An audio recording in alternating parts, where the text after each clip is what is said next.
Bien, buenas noches. Vamos el día de hoy a examinar a algunos actores que participan en este drama de la semana 70 de la profecía de Daniel. Recuerden, 69 semanas, 70 semanas están determinadas sobre tu santa ciudad y sobre tu pueblo, o sobre tu pueblo y tu santa ciudad. Y hemos vivido las semanas 69 y a partir del año 1948 en adelante, en cualquier momento se podía producir la semana 70, o decir, se puede producir la semana 70. Por lo tanto, cada vez nos acercamos más al cumplimiento de esa semana 70, que comienza con la salida de la iglesia, lo que se llama el arrebatamiento, y continúa con un periodo de 7 años, que es justamente la semana 70, en el cual van a ocurrir todos los eventos, ¿no es cierto?, que hemos ido describiendo a lo largo del tiempo del estudio de Apocalipsis.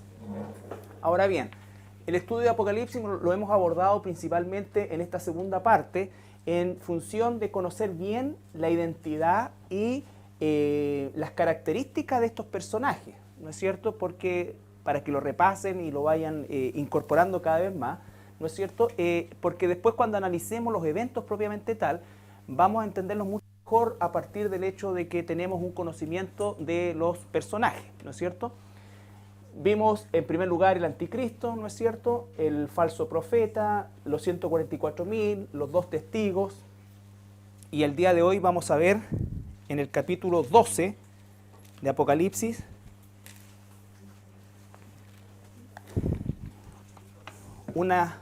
varias escenas que tienen que ver con el subtítulo que dice la mujer y el dragón, ¿ya? No es que una hermana no se haya lavado los dientes, de la mujer y el dragón.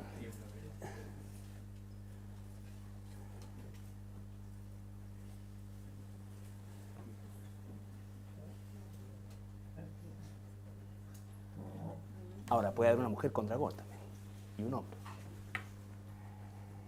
Esto está enmarcado dentro de lo que vamos a comenzar a analizar también en relación con los acontecimientos, porque aquí los personajes, a diferencia de los anteriores que analizamos, son personajes representativos. Me explico.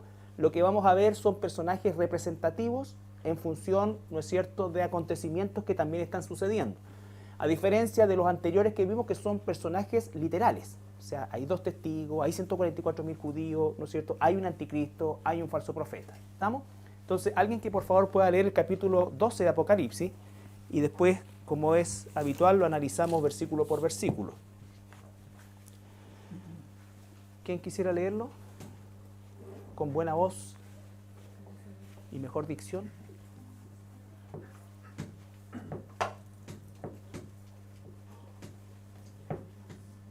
Bueno. Apareció en el cielo una gran señal, una mujer vestida de sol con la luna debajo de sus pies y sobre su cabeza una corona de 12 estrellas. Y estando encinta clamaba con dolores de parto en la angustia del alumbramiento. También apareció otra señal en el cielo, he aquí un gran dragón escarlata, que tenía 7 cabezas y 10 cuernos, y en sus cabezas 7 diademas. Y su cola afectaba la tercera parte de las estrellas del cielo y las aguas de la tierra. Y el dragón se paró frente a la mujer que estaba para dar a luz, a fin de devorar a su hijo tan pronto como naciese. Y ella dio a luz un hijo varón que regirá con vara de hierro a todas las naciones, y su hijo fue arrebatado para Dios y para su trono. Y la mujer huyó al desierto, donde tiene lugar preparado por Dios, para que allí lo sustenten por 1260 días. Después hubo una gran batalla en el cielo. Miguel y sus ángeles luchaban contra el dragón, y luchaban el dragón y sus ángeles. Pero no prevalecieron, y se halló ya lugar para ellos en el cielo. Y fue lanzado fuera el gran dragón, la serpiente antigua que se llama Diablo y Satanás, el cual engaña el mundo entero, fue arrojado a la tierra, y sus ángeles fueron arrojados con él.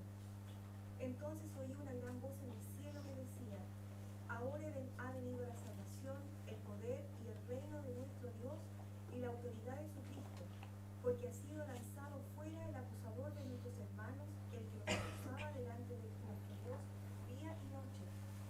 Y ellos le han vencido por medio de la sangre del Cordero y de la palabra del testimonio de ellos, y menospreciaron sus vidas hasta la muerte. Por lo cual, alegraos cielos y los que moráis en ellos. Ay de los moradores de la tierra y del mar, porque el diablo ha descendido a vosotros con gran ira, sabiendo que tiene poco tiempo. Y cuando vio el dragón que había sido arrojado a la tierra, persiguió a la mujer que había dado a luz al hijo varón.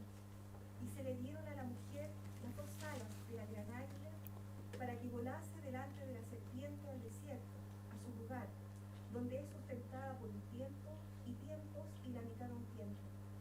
Y la serpiente arrojó de su boca tras la mujer agua como un río, para que fuese arrastrada por el río. Pero la tierra ayudó a la mujer, pues la tierra abrió su boca y tragó el río que el dragón había echado de su boca. Entonces el dragón se llenó de ira contra la mujer, y se fue a hacer guerra contra el resto de la descendencia de ella, los que guardan los mandamientos de Dios y tienen el testimonio de Jesucristo. Ya, gracias. Entonces, encontramos aquí varias simbologías, ¿no es cierto? Y podemos distinguir varios personajes, como por ejemplo, ¿cuáles? La mujer, ¿no es cierto? Partiendo por la mujer. El dragón, el hijo, el arcángel, ¿no es cierto? Como el águila, los ángeles. Entonces, vemos que hay varios... ¿Perdón? Claro. Hay varias cosas que son... hay una mezcla entre cosas literales y cosas simbólicas. Ahora, el hecho de que sean... Cuando la Biblia trabaja con simbolismos, esos simbolismos están explicados en la misma Biblia. Recuerda que la Biblia no es de interpretación privada, es decir, yo no puedo decir yo creo que esa mujer es María, como el catolicismo romano, ¿no es cierto?, lo ha establecido, ¿no es cierto?, sin ninguna base bíblica, porque vamos a ver que no tiene que ver con eso, aunque a la lectura casual podría perfectamente calzar con que fuera María, ¿ya? Pero por eso es que el estudiante de la Biblia tiene que siempre encontrar la respuesta en la Biblia, porque lo primero que dice que lo que estamos viendo, la mujer, no es una mujer literal, sino que es una señal, ¿no es cierto? Una señal. Una señal es un símbolo que indica algo o conduce a algo. Entonces, por lo tanto, no es algo literal, sino que es una señal, ¿no es cierto? Por lo tanto, como es una señal, yo tengo que descifrarla. Tengo que descifrar qué significa esa señal. Y para poder descifrarla, tengo que tomar justamente los elementos de la que está constituida dicha señal. Además, ¿dónde aparece esta señal? En el cielo, ¿no es cierto? No en la tierra. Ahora, ¿cuáles son las características que tiene esta mujer? Dice que está vestida del sol con la luna debajo de sus pies y sobre su cabeza una corona de 12 estrellas. Muchas veces la imagen de este ídolo, que no es María, no es nuestra hermana María, ¿no es cierto? Es un ídolo tomado de la Babilonia antigua, ¿no es cierto? Aparece, y sobre todo la más popular, entre comillas, de todas, es la imagen de la Virgen de Guadalupe, que aparece con todas las estrellas y toda esta cosa así, y en algunas otras partes también aparece con las estrellas, el sol y toda esta descripción que hace de el personaje. Pero dice una mujer. La palabra mujer, ahí es en el griego, recuerdo la palabra, juné, eso es, juné, que significa mujer casada. Por lo tanto, cuando dice mujer, está hablando de una mujer casada. En el hebreo es la palabra isha, que significa también mujer casada, bajo autoridad. Por lo tanto, y está hablando de una mujer, la representación está hablando de un compromiso, de un matrimonio, ¿ya? De una unión. Ahora bien, vamos a buscar en la misma Biblia las señales para determinar quién es esta mujer.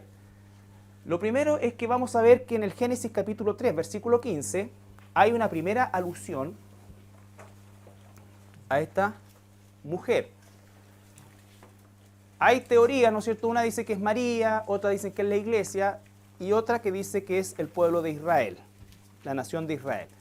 Vamos a ver, no es María, no es la iglesia, es Israel y vamos a comprobar a través de la Biblia que así es. Primero que nada, en Génesis capítulo 3, versículo 15, recuerden, está la creación del ser humano, está la colocada del ser humano en el jardín de Edén con la mujer, varón y hembra, la caída, ¿no es cierto? Y las consecuencias de esa caída. Hay consecuencias para Adán, hay consecuencias para Eva y hay consecuencias también para la serpiente. Génesis 3:15 dice: y pondré enemistad entre ti y la mujer, y entre tu simiente y la simiente suya. Esta te herirá en la cabeza y tú le herirás en el calcañar. Ya, fíjense, aquí todavía no existe Israel, no existe nada. Está hablando proféticamente. Dice, vuelve a repetir por favor, primera frase. Y pondré enemistad entre ti y la mujer. Primero dice que va a haber una enemistad acérrima entre ti. ¿Quién es ese ti? No, la serpiente, ¿no es cierto? O sea, entre Satanás y la descendencia de Satanás. Recuerde que hay dos tipos de personas en el mundo para Dios, sus hijos y los hijos del diablo. Es así como divide Dios a las personas del mundo, no las divide por color, por raza, por ninguna otra cosa, sus hijos y los hijos del diablo. Entonces dice, la descendencia de ella, ¿cómo es que le dijo Jesús a los fariseos? Ustedes tienen su padre, que su padre es el diablo. Él ha sido mentiroso y padre de mentiras desde el principio. Y no se lo estaba diciendo, ¿no es cierto?, a un criminal en la cárcel, se lo estaba diciendo a un religioso. Entonces, entre la simienta de la mujer, que es Israel, y la simienta de Satanás, iba a haber ¿qué cosa? Siempre enemistad. ¿Qué dice? Y pondré enemistad entre ti y la mujer, y entre tu simiente y la simiente suya. Recuerden que la palabra simiente viene de la raíz también que es semen, que significa descendencia. Esta te herirá en la cabeza y tú le herirás en el calcañar. Ya. ¿Cómo es que se va a desarrollar esta batalla? Dice que esta, la simienta de la mujer, va a herir en la cabeza a la serpiente. Una herida en la cabeza, ¿qué significa? Mortal. Una herida mortal, ¿no es cierto? Pero la serpiente va a herirla en el calcañar. ¿Todos saben cuál es el calcañar? Ya, es el talón, digamos lo que se llama el tendón de Aquiles, esta parte de acá. Entonces, ¿qué pasa cuando te golpean los talones? Te caes, ¿no es cierto? Entonces, ¿qué significa? Que Satanás siempre va a estar golpeando a Israel y haciéndolo caer. Va a estar desestabilizándolo, y esa es la historia de Israel y también de la iglesia, ¿cierto? Que permanentemente Satanás golpea el calcañar de Israel, e Israel iba en pos de la idolatría, ¿no es cierto? Dios los traía de vuelta, ¿no es cierto? Y volvía a caer. O sea, constantemente iba a estar esa enemistad entre Satanás, ¿no es cierto?, la simiente de Satanás, los descendientes de Satanás y los descendientes de Israel. Ahora, Génesis 37 nos va a aclarar un poco más el panorama. Versículo 9 y 10. El contexto es el siguiente. Saltamos del jardín del Edén, ¿no es cierto?, a la tierra de Israel o a Canaán, donde se encuentra Jacob. ¿Quién es Jacob? El nieto de Abraham, hijo de Isaac, ¿no es cierto? Es lo que se llama los patriarcas. Yo soy el Dios de vuestros padres, Dios de Abraham, Dios de Isaac, Dios de Jacob. Ellos son los patriarcas. Ahora bien, Jacob tuvo ¿cuántos hijos? 12 hijos, ¿no es cierto?, que pasaron a ser posteriormente las 12 tribus de Israel. Pero en la escena que estamos viendo ahora son una familia. No son una nación. Son una familia. ¿Ya? Y el menor de los hijos de Jacob se llamaba José. No, ese Benjamín nace después. José, en el tiempo que estamos hablando aquí, José. ¿Ok? Bien. ¿Quién se acuerda de cuál era la característica de José? Soñador, pero envidiado, amado por su padre, favorito, ¿no es cierto? Y era el sapo el papá, pues si él estaba en el campo y llegaba donde el papá le decía que este Zabulón, Rubén y esto se pusieron a tomar, no hicieron esto, no hicieron esto, no hicieron esto. Entonces los hermanos le tenían odio, ¿ya? Pero tenía una característica que Dios le hablaba a José por medio de sueños. Él no entendía los sueños, él solamente comunicaba los sueños. Y aquí comunica un sueño, uno de los sueños que tuvo, que es uno de los más importantes. Versículos 9 y 10. Soñó aún otro sueño, y lo contó a sus hermanos diciendo, he aquí que he soñado otro sueño, y he aquí que el sol y la luna y 11 estrellas se inclinaban a mí. ¿Y cuántas estrellas? 11. 11, ya. Los 11 hermanos. Bien, sí. Y lo contó a su padre y a sus hermanos, y su padre respondiendo le dijo, ¿qué sueño es este que soñaste? Así reprendió y le dijo, ¿qué sueño es este que soñaste? ¿Acaso vendremos yo, tu madre y tus hermanos a acostarnos en la tierra ante ti? Fíjense, Isaac está profetizando sin saberlo lo que va a pasar. Le cuenta el sueño. Soñé el sol, la luna y 11 estrellas que se postraban delante de mí. No dice que el sol y la luna se postran delante de él, dice que son las 11 estrellas las que se postran delante de él. ¿Estamos? Entonces, ¿qué pasa? Inmediatamente encontramos los mismos elementos que recontra muchos siglos después, ¿no es cierto?, el apóstol Juan ve. ¿Estamos? No había nacido María, no existía Israel, no existía nada. Nada de esa cosa. Entonces, tenemos ahí, clarito, los mismos elementos. Las 11 estrellas que se postran delante de él, vamos a ver ahora en el capítulo 50, versículos 18 y 19, el cumplimiento de esta profecía.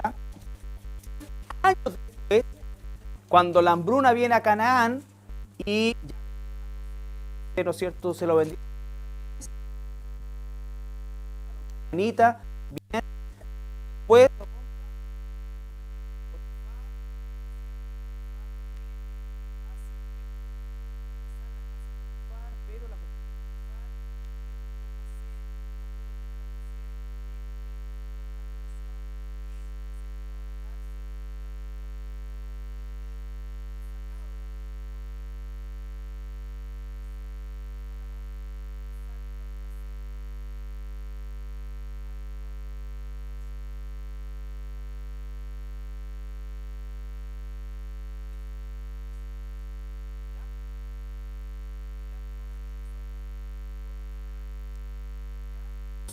que había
Vinieron también sus hermanos y se postraron delante de él, y dijeron, henos aquí por siervos tuyos.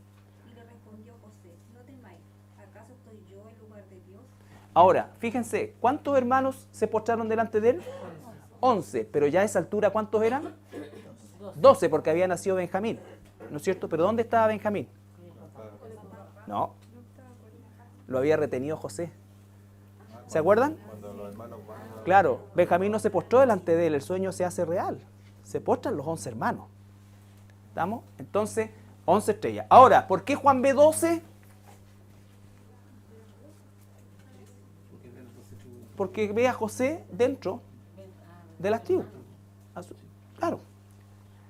El sueño de José fueron 11, porque 11 es lo que se van a postrar. Pero la visión de Juan dice, vi la mujer, el sol, la luna y 12 estrellas. José vio 11. Él es la 12. Juan ve ya a Israel completo. Entonces ahí dice el siguiente versículo que estas cosas que ustedes pensaron en mí para mal,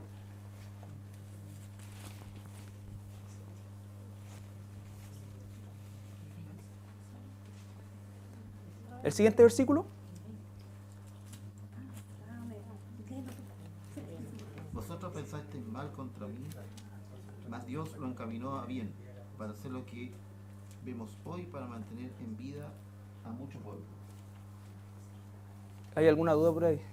Sí, estamos calculando lo mismo. Porque hablamos de 12 tribus de Israel, entonces se postraron 11, más Benjamín son 12 y con José son 13. Claro. Recordando que José no tuvo tribu. No. Pero, ¿qué pasó?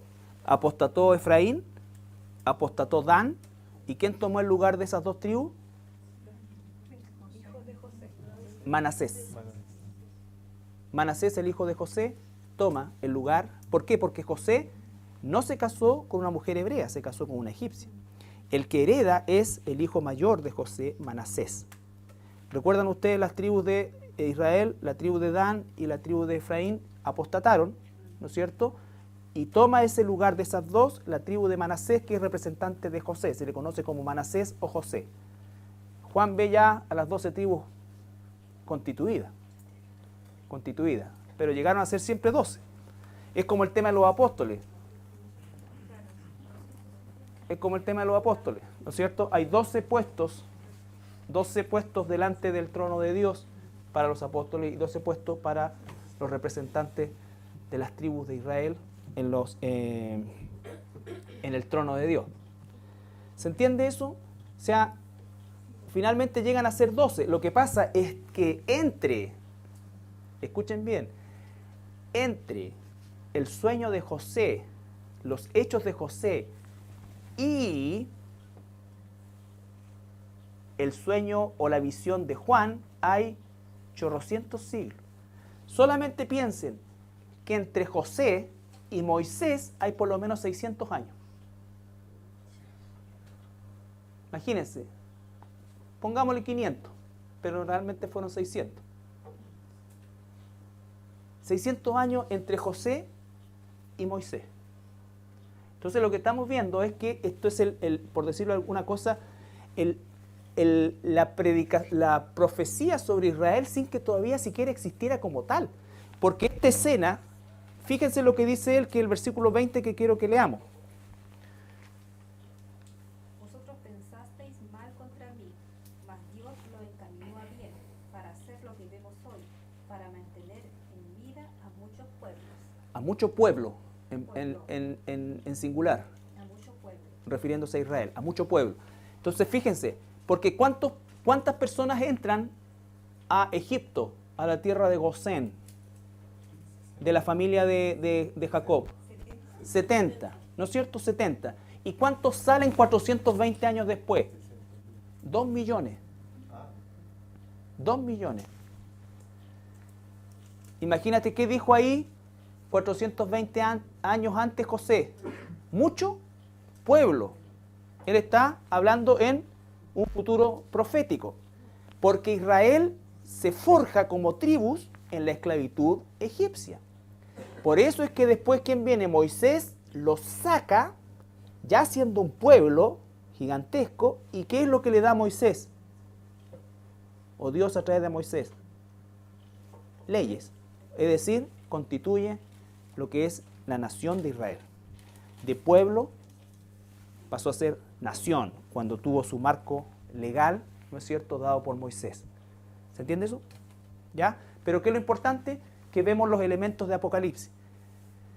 Entonces, ¿qué es lo que dice Jacob? ¿Acaso tu madre, tus hermanos y yo nos postraremos delante de ti? Pasó eso. Pasó eso, ¿no es cierto? Ahora, el concepto de mujer dijimos que es esposa, ¿no es cierto? Tanto en el Antiguo como en el Nuevo Testamento. Ahora bien, en la Biblia, en todo el Antiguo Testamento, la relación de Dios con Israel no es una relación del novio con la novia. Es una relación del esposo con la esposa. Dios llama a Israel su esposa. La iglesia es la novia. ¿Cuándo es que nosotros vamos a ser esposos? ¿Cuándo? Las bodas del Cordero. ¿No es cierto? Entonces vamos a ver que Israel es tratado como esposa en la relación que tiene con Dios. ¿Me van siguiendo? Ya, entonces cuando dice ahora, vi en el cielo una señal, una mujer, la esposa de Dios, porque la palabra ahí mujer significa esposa, la esposa de Dios, no puede ser la iglesia porque la iglesia todavía no ha pasado la boda del Cordero, dice una mujer, ¿no es cierto?, vestida del sol, la luna. Jacob, ¿cómo se llamaba la esposa de Jacob? No, Raquel, ¿no es cierto?, que era mujer cruel. Entonces, Jacob, Raquel y sus 12 hijos. Esa es la esposa de Dios. Significa la nación de Israel. La nación de Israel. Isaías 26, 17. Vamos a ver algunos pasajes. Isaías 26, 17, 18.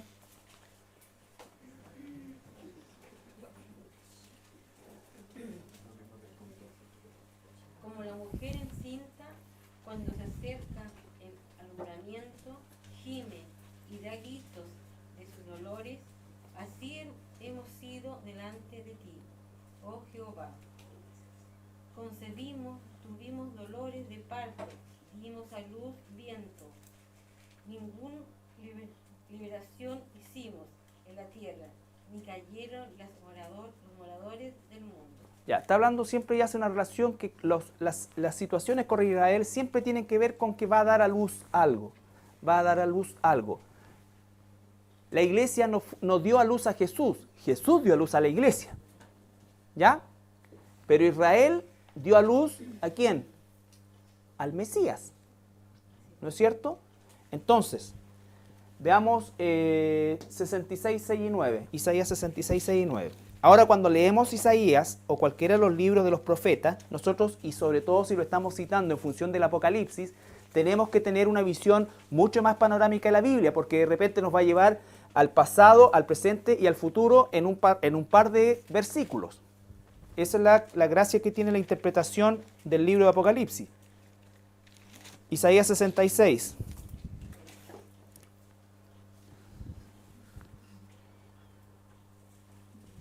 Dice, voz de alboroto de la ciudad, voz del templo, voz de Jehová que da el pago a sus enemigos. Antes que estuviese de parto, dio a luz. Antes que le viniesen dolores, dio a luz hijo, singular. Por lo tanto, se está refiriendo ahí al Mesías, ¿no es cierto? Pero también dice, ¿quién oyó cosa semejante? ¿Quién vio tal cosa? ¿Concebirá la tierra en un día? ¿Nacerá una nación de una vez? Pues en cuanto Sión estuvo de parto, dio a luz a sus hijos ahora.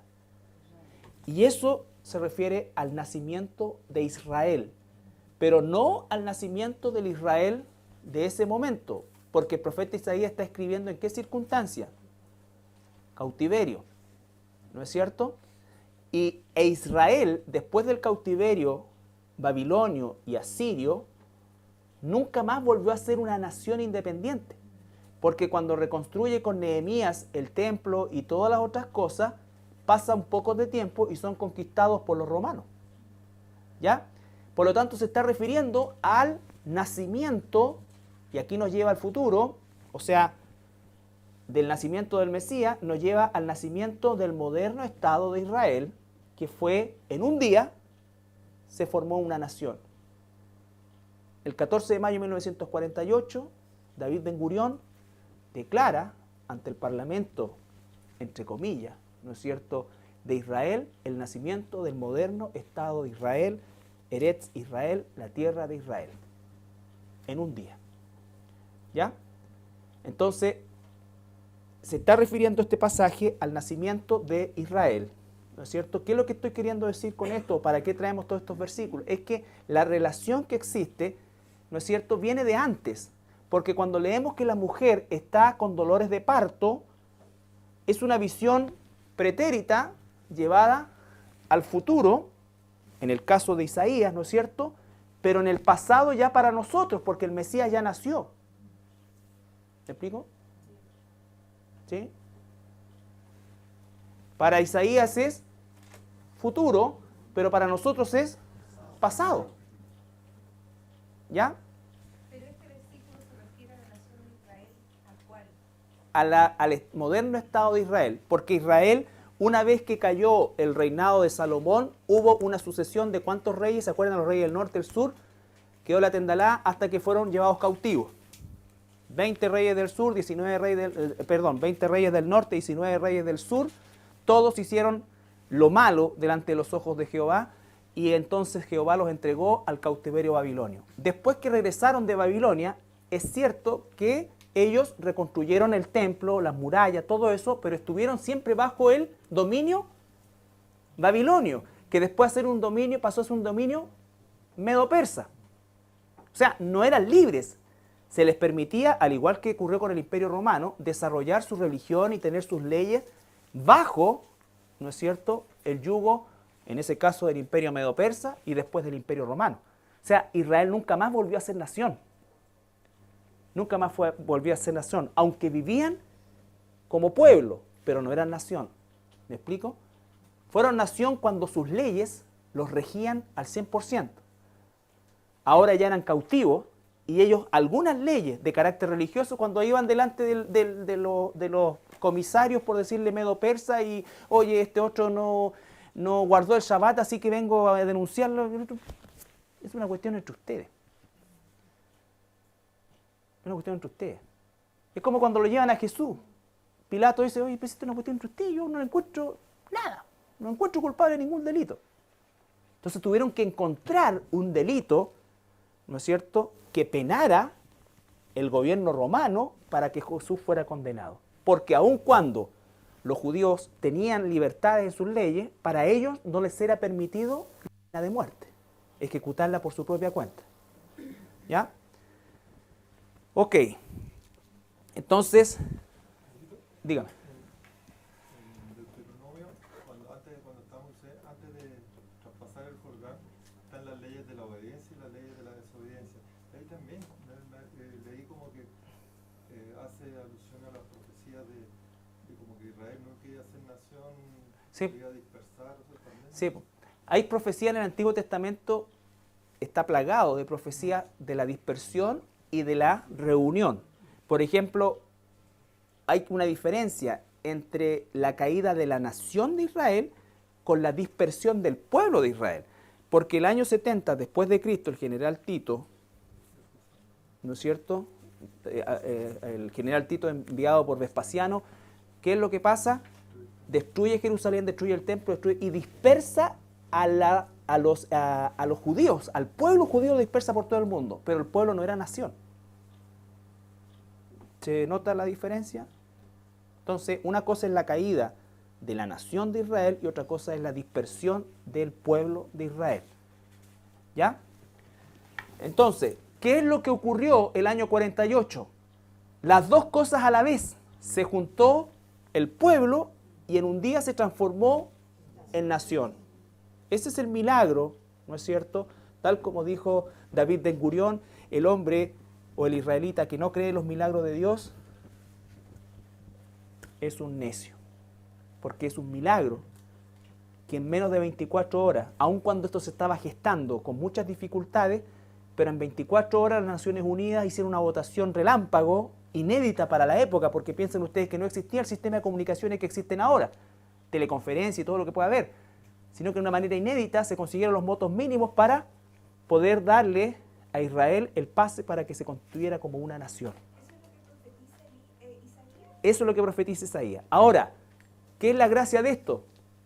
Que Ben Gurión proclamó el nacimiento del Estado de Israel a las 11 de la mañana en Jerusalén, y a las 3 de la tarde las Naciones Unidas le mandan un cable, un telegrama, no sé, tienen autorización, pero ya se había formado. ¿Me entiende? O sea, no fue a raíz de la orden cumplió la profecía, pero la profecía ya se había cumplido desde el punto de vista que ese día ellos determinaron ser nación. Tuvieran los votos o no tuvieran los votos.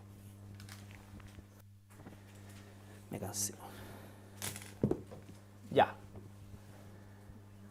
Miqueas 4:10.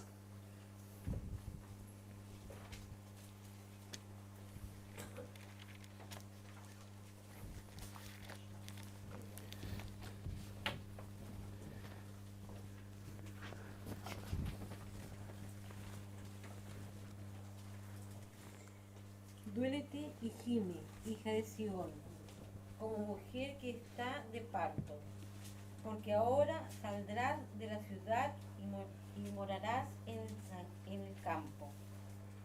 Llegarás hasta Babilonia, allí será librada, allí te redimirás Jehová de la mano de tus enemigos. Ya, es una profecía para decir justamente, duélete, mujer, ¿no es cierto?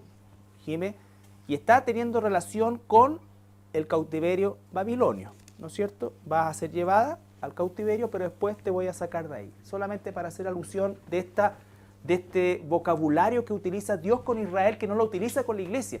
Nunca dice la iglesia va a estar de parto, o la iglesia está aquí, no.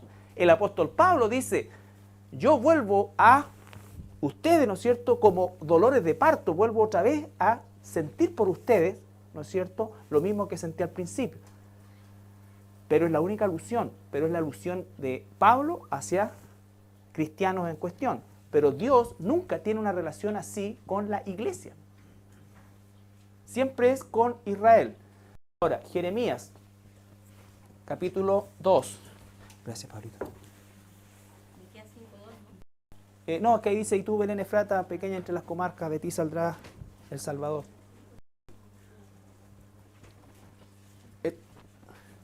En honor al tiempo, Jeremías 2:1. Y ahora vamos a ver Jeremías capítulo 2, versículo 1 al 5. Vino a mí palabra de Jehová diciendo, anda y clama a los oídos de Jerusalén diciendo, así dice Jehová, me he acordado de ti, de la fidelidad de tu juventud, del amor de tu desposorio, cuando andabas en pos de mí en el desierto, en tierra no sembrada. Se dan cuenta de ese desposorio. Está hablando de Israel. Santo era Israel a Jehová, primicias de sus nuevos frutos. Todos los que le devoran eran culpables. Mal venía sobre ellos, dice Jehová. Oíd la palabra de Jehová, casa de Jacob, y todas las familias de la casa de Israel. Así dijo Jehová, ¿qué maldad hallaron en mí vuestros padres, que se alejaron de mí y se fueron tras la vanidad y se hicieron vanos? Ya. ¿Por qué vamos a leer esto? Recuerda, la mujer que aparece en Apocalipsis es Israel y hemos revisado todos estos versículos para que todos aquí bíblicamente salgan convencidos de que efectivamente es Israel. Ahora bien, dice ahora, imagínense, ¿qué somos la iglesia de Dios o de Jesucristo? Somos la novia, ¿no es cierto? ¿Jesucristo es Dios? Sí. Si Él se va a casar con nosotros, ¿cómo es que ya está casado con Israel? Entonces sería Dios, dígamos. Este pasaje es súper importante porque Dios repudia a Israel, es decir, le da carta de divorcio a Israel bajo la ley mosaica que decía que una mujer que comete adulterio, el esposo puede darle carta de divorcio. Entonces Dios está divorciado de Israel. Y como está divorciado de Israel, se casa con la iglesia. Dice que Israel tuvo que ser desgajado para que la iglesia fuera insertada. Ahora, cuando Israel se convierta, va a ser Israel injertado en la iglesia, que es el plan final de Dios. La iglesia no desaparece como tal, como concepto. Dice que la iglesia es arrebatada. Ya no dice es eliminada. Vamos a ver dónde le da carta de divorcio, el capítulo 3, versículo 1 en adelante. Ahí la primera carta de divorcio de Jehová se produce en la primera ruptura de las tablas de la ley, cuando, ¿cierto? Y después ya en la segunda. Exacto, por eso dice que le da tanta oportunidad. Dice, ¿qué hallaron vuestros padres que se volvieron locos, fueron en pos de? Aquí capítulo 3 lo explica mejor.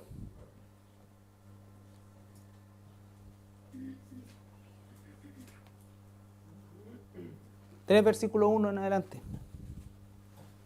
Dice, si alguno dejare a su mujer y yéndose esta de él, se juntare a otro más? ¿No será tal tierra del todo amancillada? Entonces dice el Señor, ¿acaso cuando un hombre, su mujer comete adulterio, volverá otra vez a tomarla? Muy poco, ¿no es cierto? Entonces está diciendo eso. Ahora, mira cómo Él muestra su misericordia. Tú pues has fornicado con muchos amigos. Tú pues has fornicado con muchos, y yo he ido cada vez y te he traído. Yo te he ido y te he traído, he ido y te he traído. ¿No es cierto? Mas vuélvete a mí, dice Jehová. Sin embargo, eso no ocurre. Vamos al versículo 8 del mismo capítulo. Ella vio que por haber fornicado la rebelde Israel, yo la había despedido y dado carta de repudio.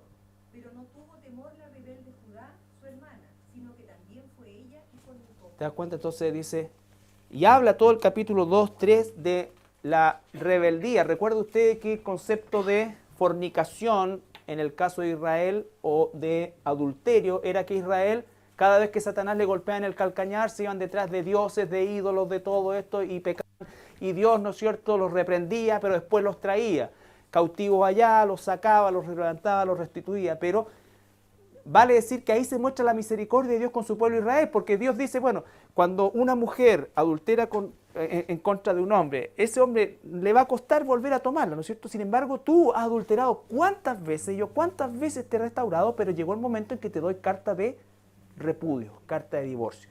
Y desde ese momento, Dios no tiene la relación matrimonial con Israel. ¿Se entiende eso? Dios no tiene, por eso después de todos estos profetas que están específicamente en lo que es la parte del cautiverio, después tenemos que, de Malaquías, que es el último profeta, hasta Jesús o hasta Mateo, hay 400 años en que no hay ninguna palabra de Dios al pueblo de Israel. Y cuando Jesús aparece en escena, ¿quiénes están gobernando el pueblo de Israel? Hijos del diablo, si así le llamó Jesús. Ustedes los fariseos son hijos del diablo.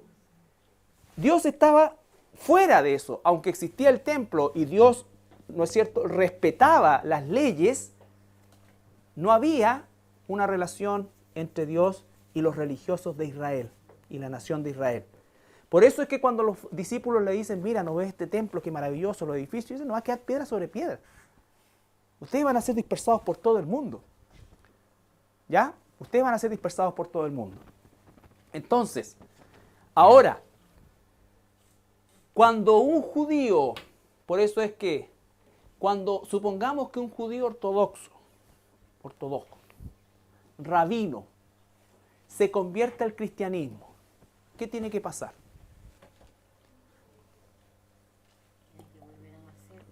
Volvió a nacer. Si volvió a nacer de verdad, ¿qué tiene que pasar? ¿Ah? Él tiene que dejar atrás su ídolo. No es más rabino, po. No es más rabino. No es más rabino, no practica más el judaísmo como religión. ¿Me entiende? Y se injerta en la iglesia. Por eso es que el verdadero judío mesiánico dejó atrás el judaísmo. Por eso cuando dicen, ¿un católico puede ser cristiano? No. Porque ser cristiano significa recibir a Jesús como el único camino y es decirle no a todo lo demás.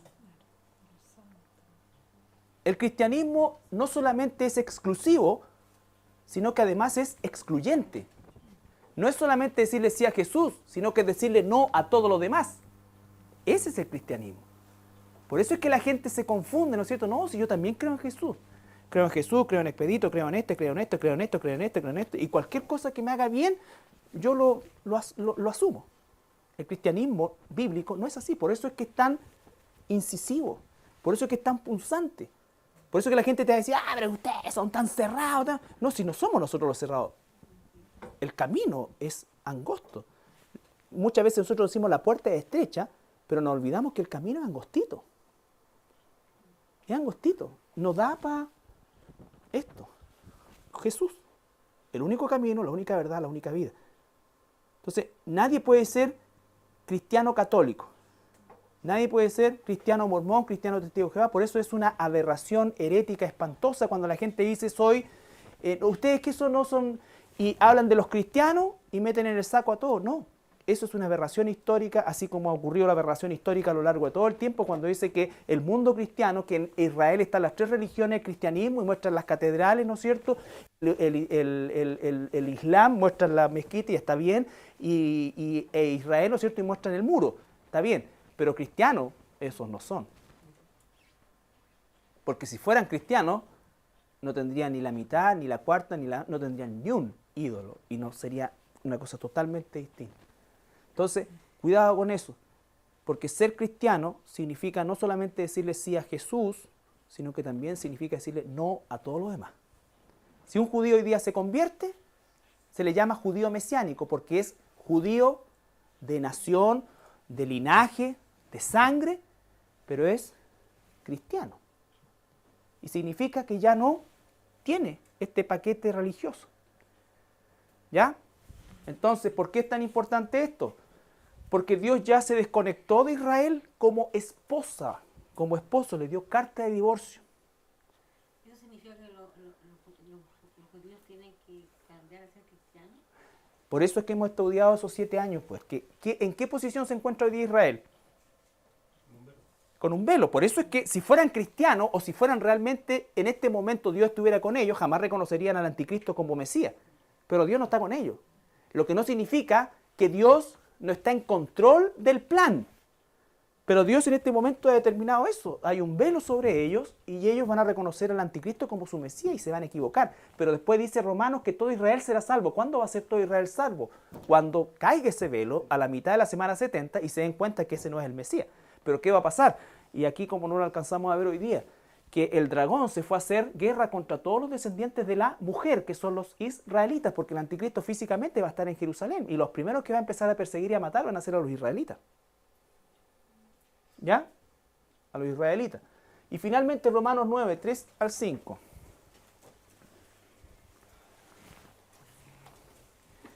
Pablo se llamaba antes Saúl, ¿no es cierto?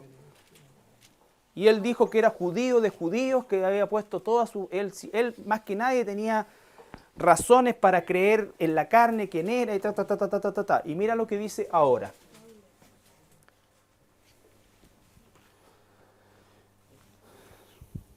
Porque deseara yo mismo ser anatema, separado de Cristo por amor a mis hermanos, los que son mis parientes según la carne. Pausa. Ahora dice él, los que son mis parientes según la carne. Pero ya no espiritualmente. ¿Por qué? Porque Pablo, para ser cristiano, tuvo que dejar lo otro. Según la carne, que son israelitas, de los cuales son la adopción, la gloria, el pacto, la promulgación de la ley, el culto y las promesas. Eso todo es de Israel. Pero ¿qué pasa con Dios con Israel hoy día? Dios le dio, repite por favor, Ica, de nuevo, mira. Que son israelitas, de los cuales son La adopción, el pacto, la promulgación de la ley, el culto y las promesas. todo eso es de Israel, pero Dios no está hoy con Israel. De quienes son los patriarcas y de los cuales, según la carne, vino Cristo. Según la carne vino Cristo. Según la carne vino Cristo. Recuerden ustedes, María es la madre de Jesús. No es la madre de Jesús resucitado. Cuando Jesús muere en la cruz, se acabó la maternidad de María. Porque el que resucitó no es hijo de María, es hijo de Dios. ¿Estamos? Entonces, según la carne, dice. Según la carne vino Cristo, el cual es Dios sobre todas las cosas, bendito por los siglos. Amén. Eso. ¿Quién es nuestro Padre hoy día? Dios, ¿no es cierto? Algunos tienen todavía el privilegio de tener padres humanos, ¿no es cierto? Pero cuando se mueran y vayan a la presencia de Dios ya no van a ser nunca más sus papás, po. Si eran sus padres o éramos nosotros padres de nuestros hijos mientras estamos en la carne. Después vamos a estar en el cuerpo glorificado y ya no son nuestros hijos. ¿Ya? ¿Se entiende esto?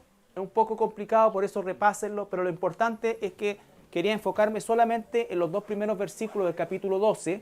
La próxima semana vamos a hablar del dragón, ¿no es cierto? Y de cómo este dragón persiguió a la mujer, a Israel, desde siempre. Y trató de matar a Jesucristo. Primero, ¿cómo es que trató de matar a Jesucristo? desde el tiempo del faraón, desde el tiempo de José, desde el tiempo de que él sabía el linaje en el cual iba a venir. Trató de matar a todos los niños, Dios rescató a Moisés. Y así sucesivamente, después Herodes mató a todos los niños menores de 2 años, después y así sucesivamente. Siempre el dragón ha tratado de matar a Jesús. Y cuando creyó que lo había matado en la cruz, dice la palabra que si los principados y las potestades hubiesen creído que realmente Jesús iba a resucitar, jamás lo habrían crucificado. Pero ellos no creían que iba a resucitar. Ya. Repasen eso.